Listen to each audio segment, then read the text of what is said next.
Learn the most advanced recruiting techniques. Land the most desirable talent. Launch your company towards massive success. This is the Higher Power Radio Show with Rick Girard. We are starting fresh for 2019, and we're talking about how you choose the right recruiting partner for the new year. Today's quote, "Destiny is no matter of chance, it's a matter of choice. It's not a thing to be waited for, it is a thing to be achieved." Any idea who said that, Mr. Joe Mullings? I'd be lying if I said that. Do tell. It's William Jennings Bryan. I'm Rick Girard, and welcome to the Higher Power Radio Show. Our mission is to provide tactical solutions to solve your toughest hiring challenges. We share insights from top-performing entrepreneurs and industry experts like our guest today, Joe Mullings. He's the president and CEO of the Mullings Group. He is a serial entrepreneur, founder of TMG, which is the Mullings Group, the world's leading executive talent acquisition firm in the medical device industry. They specialize in cultural transformations for emerging technology startups. And Joe is an innovator. You see him all over LinkedIn, at least I do. And a thought leader. He's been featured on CNBC and the Wall Street Journal. Joe's philosophy is to build, inspire, and teach. Joe, welcome to the Higher Power Radio Show today. Well, thank you so much, Rick, for having me on board. I do appreciate it. Yeah, we're starting out the new year right. I got another like-minded person, and we can get people on the straight and narrow for 2019. What do you think? Let's get them kicked off the right way. All right, perfect. So today we're going to cover, first, how to reflect on your internal process. We're going to walk you through expectations, and then we're going to provide you some tools to evaluate the right partner for you. Let's start with the internal process, Joe. I'll let you dive right in there. Sure. So if we're talking about an internal process when it comes to an organization, there's a number of moving parts in there. It starts with really the position description and then works into the interview process and obviously how we manage that process and then disengage from that process. But one of the things that I think is the start to either a good process or a bad process is the old position description. Sure. What we always attack with our clients is most position descriptions, and everybody is going to nod their head here, is cut, paste, change the title a little bit, and make sure that everybody can lift 50 pounds is on there. And that is a good document, but it shouldn't be the document you're working off of. Every organization is hiring people to solve problems. And we always give guidance to our client that makes for a more robust interview and sort of process in turning up talent is tell me the problem you're trying to solve. Tell me why you're trying to solve it. And then tell me who the person who will become that you plan on hiring that is solving it. And give me that problem today, 6 months from now, 12 months from now, 24 months from now, project it out. That is how you end up attracting people who are truly problem solvers. They gravitate towards that versus a BS in marketing, 10 years experience, consumer products experience. Which is what I call a wish list. Right? Yeah. And so identify the problem, why that problem exists, and why somebody may want to solve it, and ultimately who they will become, because every individual is going to worry about their resume 4 years from now when they leave you. So, I feel like taking it a step back, you really need to know your values, your company values first before you kind of really dive into that job description as well. You got to know who you are. I think so. I think you're getting into then identifying who works well here and who doesn't work well here. And that falls outside of skills. But that's usually why people are either let go or end up quitting roles, is because they don't have the soft skills necessary or the core values that match the company's values. So if you look for people who are going to stick, you got to have some sort of alignment there. I would say so, and I'm not going to believe that organizations do that extraordinarily well. A lot of organizations will tell you what they do, but they won't tell you why you do it. So I always say, don't tell me the surgical robot that you're making. Tell me about the souls who are going to be sitting around the dinner table tonight because of your surgical robot, and that's driving you to do it. Because we don't get motivated by stuff really deep down. We get motivated by the whys. So I think it's really important that culture isn't defined as foosball tables and free lunches and bean bags. Those are easy to replicate, and they go away really quick. No, those are perks. Yeah. And culture is, why do you do what you do? Yeah, it's mission driven. It's something that somebody buys into at an emotional level as opposed to just a monetary level. Yes, it is. And it's really hard to get 150 people's mission aligned outside classic control limits. But what you have to do is certainly identify and verbalize and share your mission and behave appropriately to mission. And you just have to make sure that the person who's joining your team understands what your mission is and what their goals are fulfilled through the journey to the mission. And again, that's the softer side, and I think it's super important. Yeah. I just believe that people also misrepresent that they're a mission-driven company in order to check that box. And then when you get in, they're not walking their talk. So I'm really careful on just tossing out, yeah, we're mission-driven. Yeah, this is our mission, to attract the right people. Nobody says we don't have a mission. No, but having a mission and living the mission are two totally different things. So I agree with you 100%. Right. There's a lot of companies that have a mission, they have words up on a wall, but they just don't live it. Yep. And probably the majority of them. All right, so what are the main hiring challenges that I think we have to identify in this internal process? The main hiring challenges I see in the market today are that you're not putting a message out in the marketplace that speaks to what you're doing, again, why you're doing it, and the type of people who work in your organization, because everybody's busy and they got their head down and they're working. And the people that you really want to hire, for the most part, are happily employed in another organization. They just have not identified or been made aware that you have an opening or even that you're even in their backyard. It's funny, I was thinking that in reference to, let me rephrase that, because it should be in reference to choosing a recruiting partner, right? So what are the challenges that we're seeing from companies? Too many recruiters that they're working for. The relationship isn't really a partnership. It's more of a transactional thing. Let's talk a little bit about that. Look for an industry expert, obviously, first of all. That's a no-brainer. Yep. And the way you evaluate that is, what is their footprint out in the marketplace? What sort of body of work have they done? Put fees aside for a second. Recruiters are only expensive if they're not good, because they're actually leaving your job opening open because they're not filling it. And then make sure you partner with a search firm. They're not a competitor. Make sure that you get them to sign an NDA, pull them in, make them come into your organization, send them all the slide decks. The better they can message for you, the better they can attract better people for you because they're bringing a better message to the marketplace. They should immerse themselves in your culture. They should know the nuances of your company because that's what translates through to the recruiting call, to everything.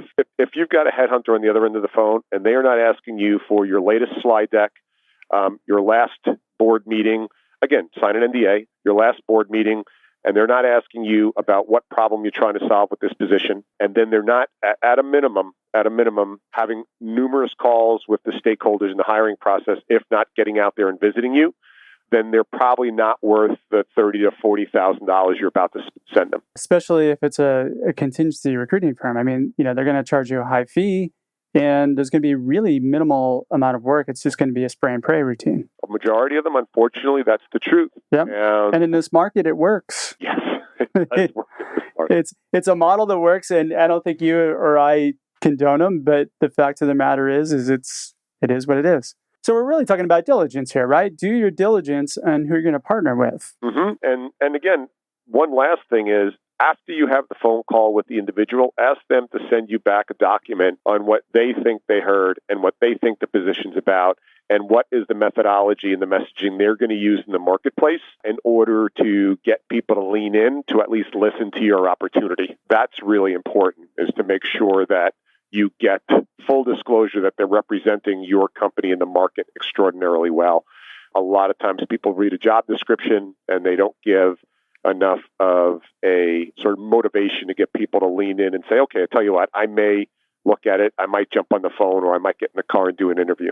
So I would do that as a close before I wrote my engagement check, or even allowed somebody to run that search exclusively for me. I love the term lean in that you use. Hey, if you're just joining us on the live stream of the podcast, you're listening to the Higher Power Radio Show. I'm Rick Girard, your host. And today we're talking to Joe Mullings, the president and CEO of the Mullings Group. So managing those expectations of what you want your recruiter to be doing, it's the company's responsibility and the recruiter's responsibility to both be managing those expectations properly to make sure there is a match. Absolutely. It goes both ways. The hiring manager, too many times, and we even experience it after our 7,000 searches in our industry, Just 7,000? You get ghosted Yeah. by the hiring manager. They say, yep, this is an important search. I'll be available. I'll get back to you in 24 hours with feedback. You can bet. I was just chasing down a CEO of a multi-billion-dollar a year organization right before I got on, and he told me 2 weeks ago, you get me the paper, I'll get it back to you in 24 hours. I haven't heard from him in a week. He's going to be one of those clients we end up firing. Yep. Because, and we do that often enough. We send back the engagement money and say thanks, but no thanks. We're just way too busy to waste our time. And I'm not saying that to be a tough guy. I'm saying that because I respect individuals. We call them individuals in the market, not candidates. We respect the individuals too much to get them to get on the phone with us, disclose personal information, send a resume, and wait. And then I don't have control over my hiring manager. That's when you should absolutely fire a client. You're protecting that experience for them, which is important because it protects the company's brand. And by all means, you should fire companies that don't value that as well. Look, I'm a firm believer. I'm one of the few headhunters that believe, and we came out a couple of years ago, clients are a dime a dozen. When you can They are right now. Individuals in the marketplace with respect, that spreads like wildfire. And then when the individuals start to follow you and your firm by the thousands and 10,000s, the clients come to you, and they have to come to you. But when you work for a client that abuses individuals in the market, you as a headhunter lose your credibility and gravitas. And so if more headhunters would respect the individuals in the marketplace and fire clients who don't play ball respectfully with individuals, the world would be a better place. That is so true. The fact of the matter is that you want to align people with people anyway that are going to be respectful of other people and going to be easy to work with. There's just, like you said, there's too much business out there. Human. It's really being human. Yeah. Right? A lot of us will compromise our business relationships for a check. And that's not a sustainable model. It may work quarterly, it may even work annually, but year over year, to me and our firm, the most important people are the people who did not get the offer. Because out of 150 calls, one person gets the offer. The other 149 are still engaged out in the marketplace. The person you just placed is not accessible again for another couple of years. But those relationships that you formed and treated with respect on behalf of a client who acted respectfully are more important than the person you place. But everybody indexes on the person you place because that's where you cash the check. On the flip side, if you're a company, how are you going to evaluate the recruiters? So, first of all, I would say you want to see the body of work that they've done most recently. How many searches in my domain or market have you done in the last 3, 6, 12 months? Give me the titles. Don't give me the companies, and give me the region of the country that you've done the search in. You can always ask for references. That's great. I would tell clients to ask for references on candidates that they placed. I want to talk to the last 3 candidates you placed. I want to see how that experience was. I don't know how many companies actually do candidate referrals. They always do company referrals. And a headhunter will never give you a bad referral. So, right? But a candidate, it's a different experience. Yeah. And that's what I want to know. How did you handle that candidate on behalf of that client? Were they prepped? Were they debriefed? Did you take them through negotiations? Did you think them through counteroffer? Well, really what you're talking about is the value here for a company comes down to the process. We're selling the process and how we work, right? You want to choose based on what is congruent to what your company is and what's going to get you across the finish line the quickest, most efficient manner. Yes, you're correct. Here's the challenge, though. Most companies index exclusively towards other companies that have used their service.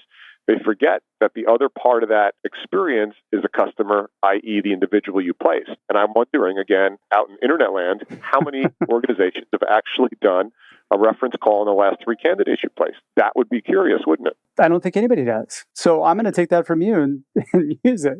I think it's a phenomenal way to look at it. Flip the script. Yeah. Let's talk about the process. We deal with a lot of early stage startups. And one of the things that I find is there's a lot of education piece that comes into it's much more critical for you to find the right hire for a small company that's 10, 30 people, as opposed to 150 to, 1,000 person company. You can make more mistakes at that point. When I loop back around to your core company values and that sort of thing, I think that's the perspective that I usually am looking at. And so those hires tend to be a lot more critical. Yeah, and those hires tend to come down to some interesting other characteristics. So while we always want domain knowledge, right? If we're talking about, and you make a great point there, if we're talking about an emerging tech or an emerging rapidly growing company, one of the things that's most important that we want to look for and we give guidance to our clients is, what is that person's agility and what is that person's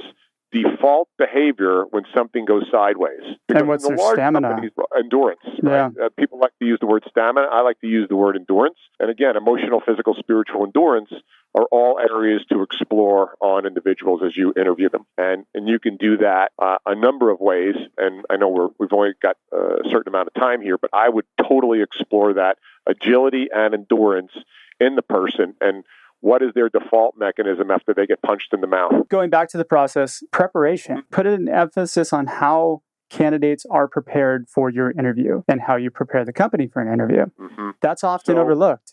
Hey, here's setting up the interview, scheduling the time is not preparation. And you need somebody at an early stage, you need somebody who's going to properly position both ends of the spectrum. Correct. And that's why earlier in the session I said, I want a slide deck.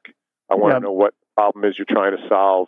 I want as much company information as possible. Why? Because think about the dynamic that's occurring here. When you're hiring somebody, you're basically, in most cases, doing one telephone interview and probably 2 face-to-face interviews.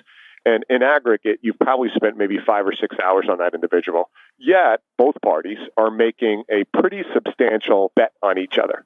Yeah. So if, as a recruiter or a company, I can properly prepare both the company for what the individual is looking for and the individual for what they're looking for, I make that interview process now bypass all the silly read through your resume and you sit on the other side of the desk, but we can get directly down to business on the salient points. I have some clients who say, well, Joe, prepping them for the role, isn't that cheating? And I'd rather catch them by surprise with a question. I'm like, I'm not sure who that's serving because they can't cheat. They are who they are. They're not going to learn overnight your accounting system or your software coding. They either have it or they don't have it. But what you want to do is have as high a level interview as possible in that short a time in respect to everybody's value, meaning time. Well, the interview is not a game. It's more of an audition. If you go in for an audition and you're reading for a role, they give you the script first. So it's not cheating at all. No. And quite honestly, in our firm, and our process is incredibly severe to work here, we take the approach of, are we right for you? And all we want to learn about are what your liabilities are. Where most people will interview and index towards where is the individual strong. And that's great. Strength is great. But if that strength comes with a terminal behavior that is, caustic in your organization or a default behavior under pressure, I don't care what their assets are, that liability can cripple an organization. So that guidance I would give to a lot of companies is everybody looks for strengths, and those are cool. But what you want to identify is when it goes sideways, what is that person's default mechanism? So you're talking about the candidate or the company's liability? The company's liability. So if I am counseling my client, I want to give them as much information about my candidate. And if I'm prepping the candidate, I want to give the candidate as much information about my client on what we're going up against, what we're facing, and what we're going to talk about specifically on our 45-minute or 1-hour session. I don't want it meandering. I want a point. And then what I can do is once I know that point, I can reverse engineer out to find out what the liabilities are emotionally and spiritually and intellectually with that person. Yeah, and I like to dig in a little bit deeper too and connect the dots for the person. So if somebody shared with me, a candidate has shared with me what their pain points are in their current career, and my opportunity can help heal that pain. Of course, as a recruiter or even the company, it's their job to make sure that you connect the dots for them. They understand when they get into the interview that you're not there to be adversarial, you're there to help them advance their career. Absolutely. And I temper that, though, and what I want to make sure of, and everybody here listening can think about a relationship, let's just make sure we're not over-indexing against what we're running from, when really we should just slightly move to the left. Any relationship you've left, you've usually over-indexed towards a relationship, towards a behavior that's way too far to the left.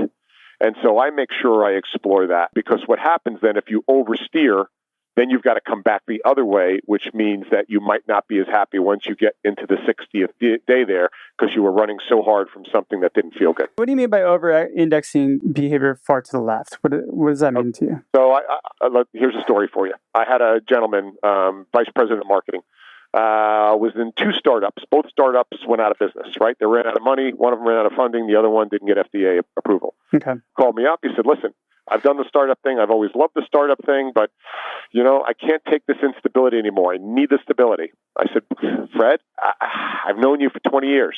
Sure. Well, look, but I want a big company. We put him in a Fortune 50 company. After about 2 weeks in that company, he wanted to set himself on fire, and he was looking again. So he over-indexed towards stability because, right? And stability is an illusion. It doesn't exist. No. Stability is a definition that we give ourselves based on the scenario that we're in. I think you create your own stability. It's an illusion. And one thing that companies really need to keep in mind is there's a lot of emphasis put on comp these days. And when you have a candidate or a person who's interviewing your company, their comp goes up when their interest level goes down.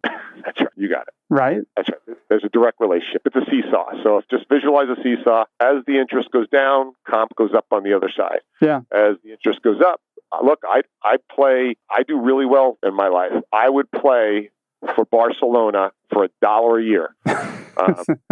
Play ball, right? Sweet. But if you asked me to shovel horse manure every day for the next 4 years, you'd have to pay me 3x what I get paid right now. And so that's an extreme example, but that goes on all the time. Man, we're just about out of time for today's show. Joe, thanks again for your time investment today, and welcome to the Higher Power Radio community. Now, I'm sure that we have some of our listeners there who would love to engage you or talk to you or find out more about you. How do they reach you? It's Joe Mullings on LinkedIn. Just reach out to me there. I'm on all the other platforms, but I'm on LinkedIn at scale. On Instagram, it's also Joe Mullings. And on Twitter, it's also Joe Mullings. And my group is themullingsgroup.com. And spell that out for me if you could. Sure. MULLINGSGROUP.com. So it's straightforward. All right. I want to thank our listening audience for tuning into this week's episode. Man, we're looking forward to a great year. A quick thanks to our team, our engineer, Paul Roberts, our creative director, Ayla Gerard, and our producers, Andrea Ballin and Shanti Ryle. If you're listening to the podcast, please rate, subscribe, and review. Not necessarily in that order. We need your feedback to continue to bring excellent content to you. You can join the Higher Power Radio community at Higher, that's H-I-R-E, Power, P-O-W-E-R, radio, R-A-D-I-O.com. And you can find us on all the various podcast platforms. You can also follow me on Instagram at RickGerard1 or Twitter at Rick_Gerard. Tune in next week. We have another great show for you. Our guest is going to be Craig Weber. Craig is the founder of Weber Consulting Group. I'm your host, Rick Gerard, and you have been listening to the Higher Power Radio Show. Aloha. Thank you for listening to Higher Power with Rick Gerard on OC Talk Radio.